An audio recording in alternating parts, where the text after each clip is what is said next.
What's good? Elvis here. Setting change. I moved my barber chair into my living room now. Why you got a barber chair in your living room? This ain't a job. I live this shit. Today's topic is everything isn't for everyone. It's a really dope feeling when you make or create something and there's this pride that you have in it being yours. Even if it's shitty, even if it's falling apart and looking raggedy. And when you make something, you invest all this time and energy into it. And when you present it to somebody, it's really easy to get offended if they don't appreciate it in the same way that you appreciate it. That takes me back to when my haircuts did not meet people's standards. Those were the dorm cut days. I remember I was taking an hour and a half, 2 hours on a fade, putting my whole soul into it. Given the lines weren't blended all the way out at the end, but it's like, I tried my hardest. And I remember spending 2 hours on a haircut, handing my client the mirror. They look at it, they say, it's all right. Hand me the mirror back.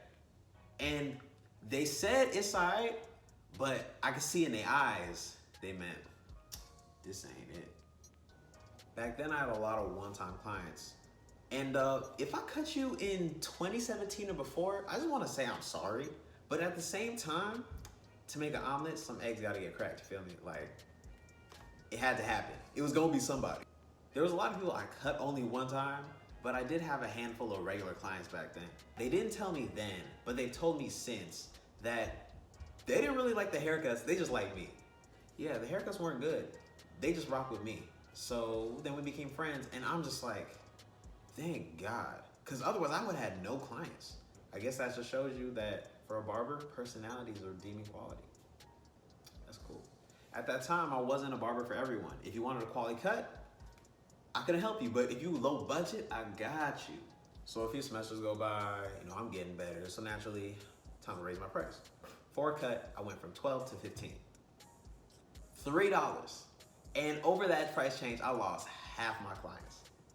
I know the price increase was the main factor in the drop off of my clientele, but there was contributing factors like I got really strict about my time. Back then, I would have clients that would book an appointment. Oh, and this is before it's online booking. And so it was a whole back and forth, a whole exchange. So let's say set an appointment for 4:15. 4:15 comes, they not here. 4:30 comes, I'm calling them. Hey, where you at? Oh, I'm walking from Suites. And pull up at 4:45 like that shit was cool. And it wasn't just a time thing, it was a respect thing too. Like nobody has to get a cut by me. But if you are, you gon' respect me. Actually, while we're on topic, I got a little public service announcement. Some people have no type of etiquette when it comes to interacting with their barbers or stylists. I've gotten texts at ridiculous times of night from unsaved numbers talking about, hey, or yo, and people be wondering why I don't respond. It's worse when people like that call me, because it always goes like, hey, you cutting right now? Who is this? Hey, is this Elvis? Yeah, who is this? Yeah, I'm just trying to get a cut. Are you free? I'm not your boy, this is my business. Introduce yourself. Before that, I couldn't be as picky, but by that time, I had a steady little flow of clients that would pay my price and respect my time, so I wasn't about to put up with anybody that did less than that. So I came to a place where every client wasn't for me. And even now, there's some clients that I've had that didn't even have a problem with the way I cut or anything. They just found another barber that fit them better. It could be something as simple as they just like whatever techniques that they use, or it could just be their personality. It could be that I just talk too damn much. It doesn't really matter what the specifics are. And as a barber, it's kind of ridiculous to take that personal because there's so many factors that go into finding a barber for you. There's location, vibe, the conversation. It's a long list.